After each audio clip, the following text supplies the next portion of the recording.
Part में होंगे। जैसा कि आपको पता है हमारा एनसीईआरटी मैथ कक्षा 10 यूपी बोर्ड का चल रहा है और हमारा चैप्टर नंबर 3 चल रहा था 2 चर वाले रैखिक समीकरण। और मैंने कल प्रश्नावली 3.5 का पहला सवाल के पार्ट 4 के 4 हल कर देते। आज सवाल नंबर 2 के दोनों पार्ट हल करने वाले हैं। इम्पोर्टेंट है, वेरी वेरी। आप देख सकते हैं खुद भी कि कितना वेरी इंपोर्टेंट है सवाल, ये बोर्ड में पूछा गया सवाल है। ठीक है, तो चलिए आज करते हैं दूसरे का पहला और दूसरा। तो मैंने पहला सवाल बोर्ड पर लिख दिया है, दूसरे का पहला। तो क्या कहा है कि ए और बी के उन मानों के लिए कोमा निम्न रैखिक समीकरण के युग्म के अपरिमित रूप से अनेक हल होंगे। ये क्वेश्चन 2 आपको दिए। तो सबसे पहले आपको क्या करना है, उत्तर लिखेंगे और जो इक्वेशन दिए उन्हें नाम देंगे। 2x + 3y = 7 समीकरण नंबर 1। दूसरे को 2 नाम देंगे, सेम बिल्कुल जैसा वो सवाल दिया है, कुछ चेंज नहीं करना है हमें, जैसा इसने दिया है वैसे ही हम नाम दे देंगे। अब देखिए हमारा तो जो समीकरण होता है 2 चर में रैखिक समीकरण, उसका जो व्यापक रूप होता है बराबर उसमें 0 होता है ना। ax + bx + c = 0 के 1। तो इसमें देखिए 0 नहीं है, तो सबसे पहले हमें इसे व्यवस्थित करना पड़ेगा, बराबर 0 करना पड़ेगा। तो लिखेंगे समीकरण 1/2 को व्यवस्थित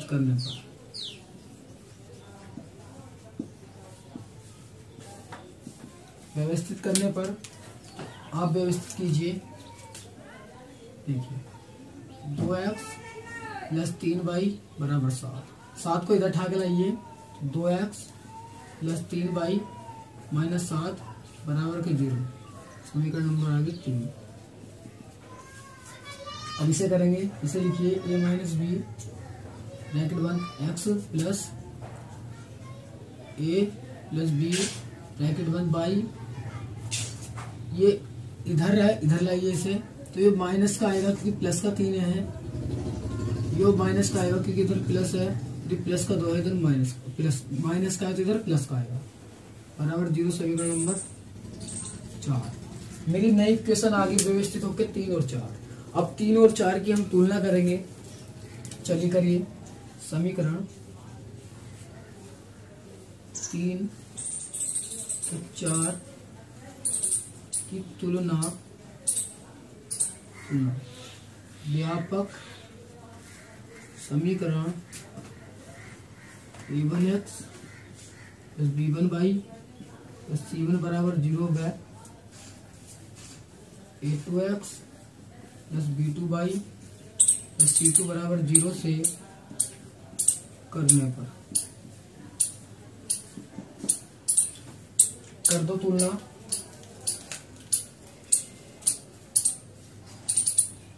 यहां से देखिए इस इक्वेशन की तुलना हम इससे कर रहे हैं, तो a1 का मान आ जाएगा 2, इसी तरीके से b1 का मान आ जाएगा 3 और c1 का मान आ जाएगा -7। अब इसकी तुलना कीजिए इससे 4 से।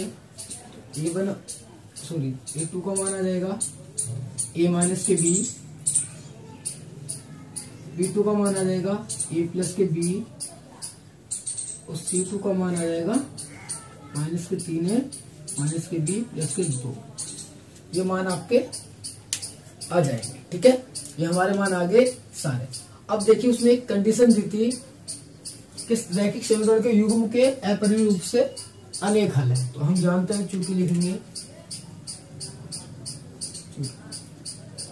रैखिक समीकरणों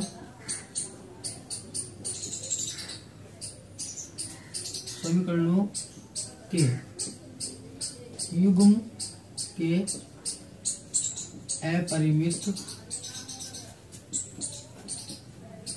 रूप से अनेक हल है।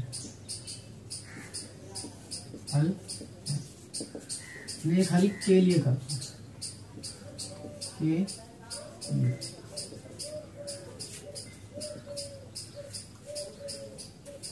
रैखिक समीकरण के युग्म के अपरिमेय रूप से अनेक हल के लिए, यानी कि जब रैखिक समीकरण के अनेक हल होंगे तो हमें पता है रेखाएं कैसी होंगी, रेखाएं हमारी संपाती होती है। कैसी होती है? संपाती। तो संपाती कंडीशन लगाएंगे कि a1 बटे a2 बराबर आएगा b1 बटे b2 के बराबर होगा c1 बटे c2। ये कंडीशन है अपरिमेय रूप से अनेक हल के लिए। तो रखिए सारे मान।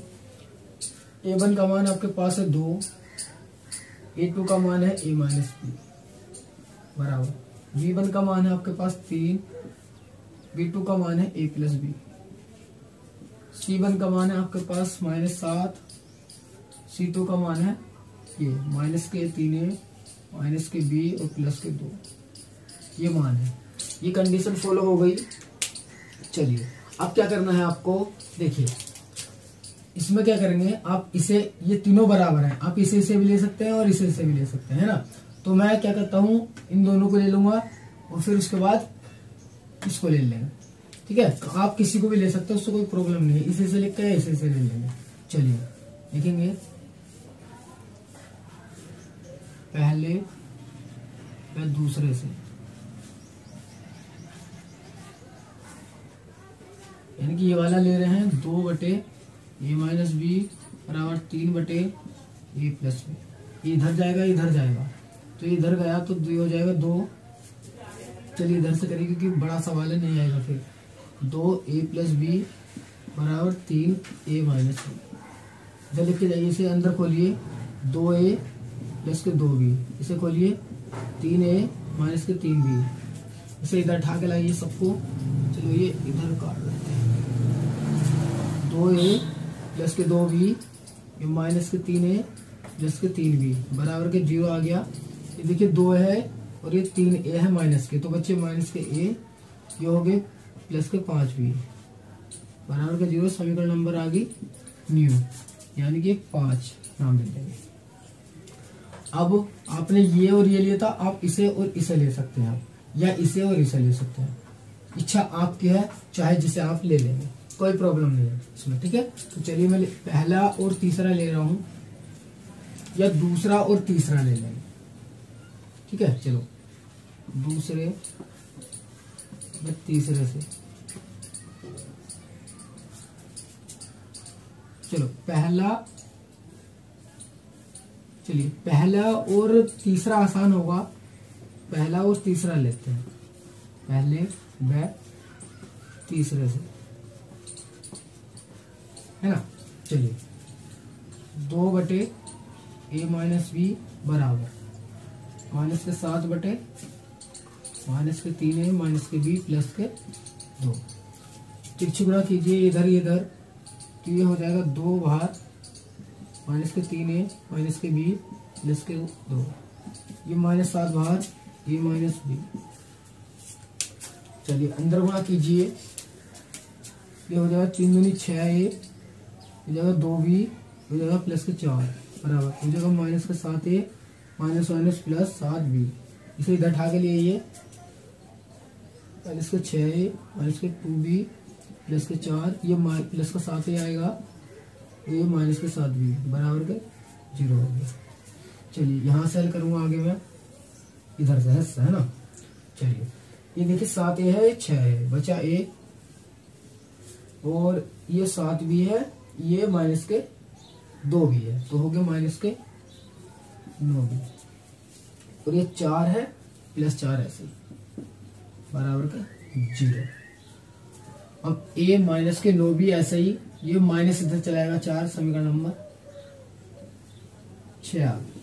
अब देखिए हमने इसको हल करके नई इक्वेशन बना दी 5 और 6। अब 5 और 6 को हल करेंगे तो हमारे a b के मान हमारे पास होंगे। तो चलिए अब लिखूंगा मैं समीकरण 5 व 6 को हल करने पर,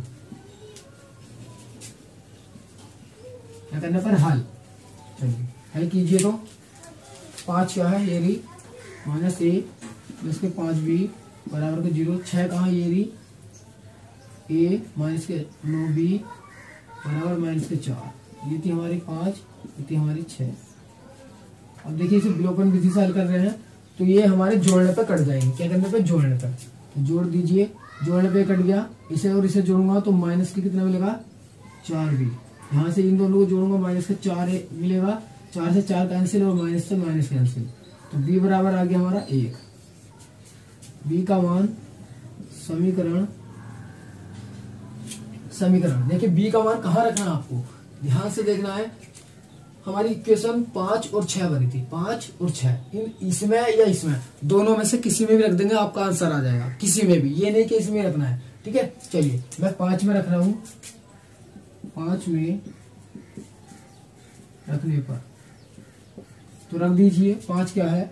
-a प्लस 5b बराबर के 0। एक किसका मान रखना है? b का मान रखना है माइनस का a प्लस 5 गुणा -1 प्लस 1 बराबर जो ये 5 का 5 ही हो गया, तो -a ये हो जाएगा 5 ही है, इधर जाएगा तो -5, माइनस से माइनस कैंसिल। तो a बराबर आ गया, यहाँ पे लिख रहा हूँ a बराबर 5 आंसर। नीचे करना आपको। ठीक है, तो हमारा इसे हल करके, यानी कि b का मान 1 है और a का मान 5 है। उसने कहा था ना कि a और b के उन मानों के लिए, तो a और b के ये मान आए हैं, इन मानों के लिए निम्न रैखिक समीकरण के युग्म के अपरिमित रूप से अनेक हल होंगे। तो इन मान के लिए इन समीकरणों के अनेक हल होंगे। ठीक है, तो ये था हमारा दूसरे का पहला पार्ट। पहला इंपोर्टेंट पार्ट है, मैं बता दूं, कंफ्यूज होते हैं बच्चे। आपको एक बार रिवाइज कर रहा हूं मैं फिर से। आपको समीकरण दी थी, हमने 1 और 2 नाम दिया। ठीक है, समीकरण को व्यवस्थित करा, क्योंकि बराबर 0 होता है, बराबर 0 बनाया, इसमें भी और इसमें भी 0 बन गया मेरा। चलिए, अब 0 बनने के बाद आपने तुलना करी समीकरण 1 व 2 की व्यापक समीकरण से। व्यापक समीकरण से तुलना करने पर ए बी सी डी का मान आ गया, ये भी B2 C2 का मान आ गया। इनसे इन्होंने एक बात की थी कि अपरिमित रूप से अनेक हल है। तो रैखिक समीकरण के युग्म के अपरिमित रूप से अनेक हल के लिए कंडीशन होती है कि रेखाएं संपाती होती है। तो रेखाएं संपाती कब होंगी? जब ये तीनों बराबर होंगे। तो तीनों बराबर होंगे, मैंने सबका मान डाल दिए। मान डालने के बाद इन दोनों को हल किया तो मेरी समीकरण नंबर 5 आ गई। अब इसको और इसको हल किया तो समीकरण नंबर मेरी 6 आ गई। चाहे आपको इसको भी हल कर दे तो भी आती है ना। इसको अब जो नई समीकरण आई 5 और 6 को, इन दोनों को आपस में हल किया विलोपन विधि से, तो b का मान आया 1। अब b का मान समीकरण नंबर मैंने किस में रख दिया? 5 में, या आप 6 में रख देंगे, कोई से भी आ जाएगा। 1 का मान 5, a का मान 5 आ गया, b का मान 1 आ गया, ये हमारा हल है। ठीक है, तो आप स्क्रीनशॉट ले लेंगे इसका। अब हम करेंगे इसका सवाल नंबर दूसरा पार्ट, है ना।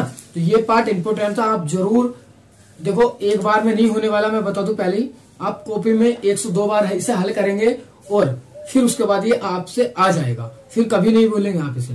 ठीक है, तो चलिए अब करते हैं हम इसका पार्ट नंबर 2।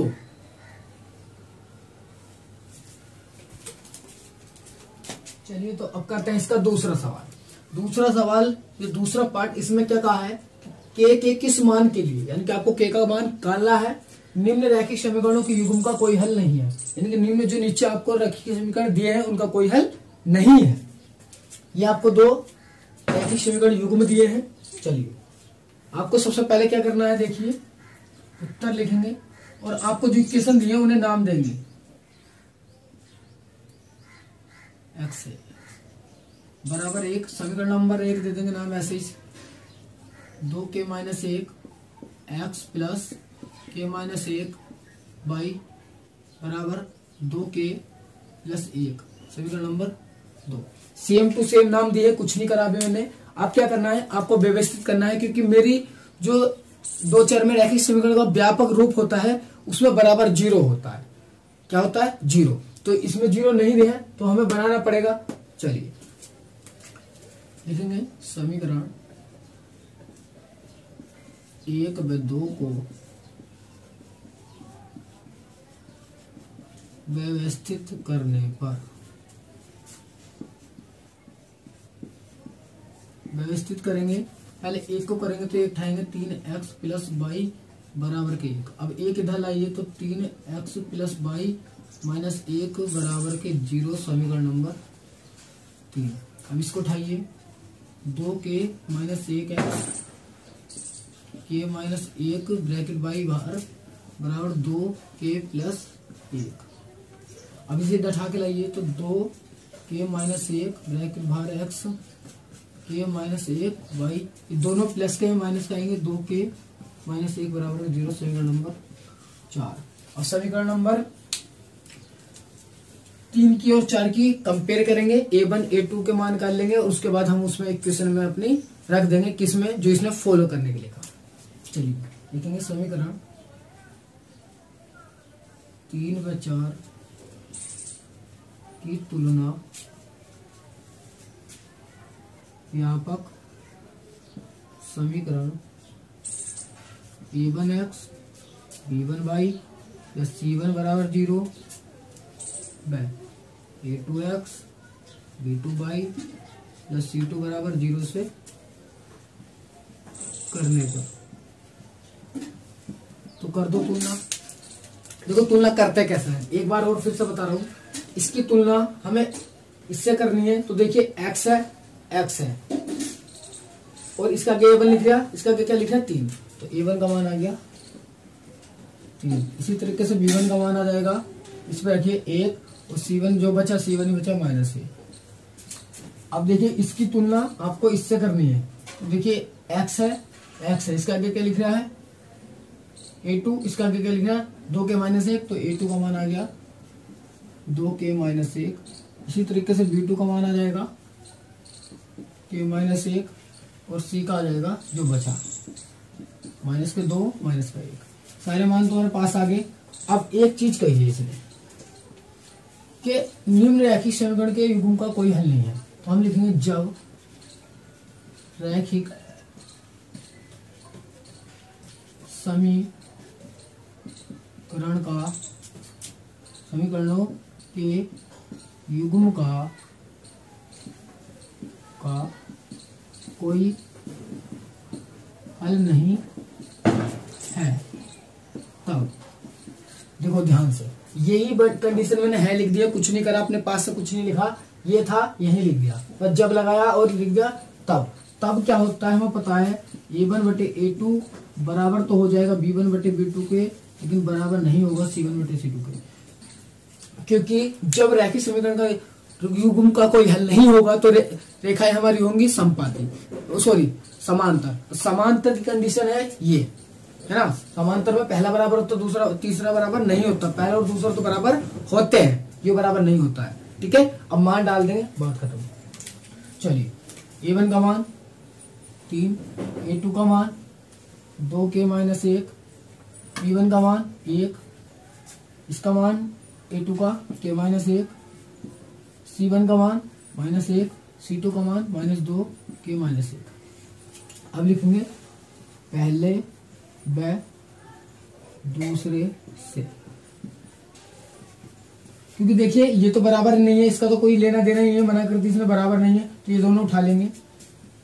3 बटे 2k माइनस 1 बराबर 1 बटे k माइनस 1, ये इधर जाएगा तो यहाँ चाहे तो लिख सकते हैं आप तिर्यक गुणा लिख देंगे तो अच्छा रहेगा। देखिए 3 इधर आ गया, k माइनस 1 ऐसी बराबर 1 ऐसी 2 k माइनस 1। अब इसकी गुणा करिए अंदर, तो 3k माइनस के 3 बराबर ये होगा 2k माइनस 1। इसे सबको इधर उठा के लाइए, तो 3k माइनस 3, ये माइनस का 2k आएगा प्लस का 1 बराबर के 0। 3k और ये है 2k, तो बचा k। अब ये माइनस के 3 प्लस का 1 बचे माइनस के 2 बराबर के 0। अब ये 2 इधर जाएगा तो k बराबर 2 प्लस का आ जाएगा, यही मेरा आंसर है, यही मुझे कहना था k का मान, ठीक है। तो इस तरीके से हमारा k का मान निकल जाएगा, बिल्कुल आसान था, कुछ नहीं करा। एक बार रिवाइज करूंगा फटाक से। समीकरण 1 2 3 दोनों को नाम दिया ऐसे ही, समीकरण को व्यवस्थित करा, इनको इधर ले गए बराबर 0 कर लिया, दोनों समीकरण की तुलना कर दी व्यापक समीकरण से, ये मान का a1 a2 और ये सारे। फिर इसने जब एक कंडीशन कही है कि निम्न रैखिक समीकरण युग्म का कोई हल नहीं है, तो हमें पता है जब रैखिक समीकरण के युग्म का कोई हल नहीं है तब कंडीशन ये फॉलो करेगी, रेखाएं समांतर होंगी। इसमें रखे मान सारे, ये तो बराबर है नहीं, इसे छोड़ा, इन दोनों को बराबर लिया, तिरछी गुणा करी यानी कि तिरक गुणा करी, गुणा करने का कैलकुलेट करके k का मान आ गया 2। यही आसान है, ये हमारा आंसर है, बिल्कुल आसान है। चलिए आप स्क्रीनशॉट लेंगे इसका। चलिए तो आज के लिए इतना ही, कल मिलते हैं। और एक बात प्लीज रिक्वेस्ट मेरी आपसे, अगर आप चैनल पर नए हो तो चैनल को सब्सक्राइब कर लीजिए, बेल आइकन को ऑन पर प्रेस करिए ताकि आप हमारी वीडियो आपके पास सबसे पहले पहुंचती रहे। और पुराने हैं तो वीडियो को लाइक करते रहिए और हमें सपोर्ट करते रहिए। ठीक है, चलिए आज के लिए इतना ही, चलते हैं। जय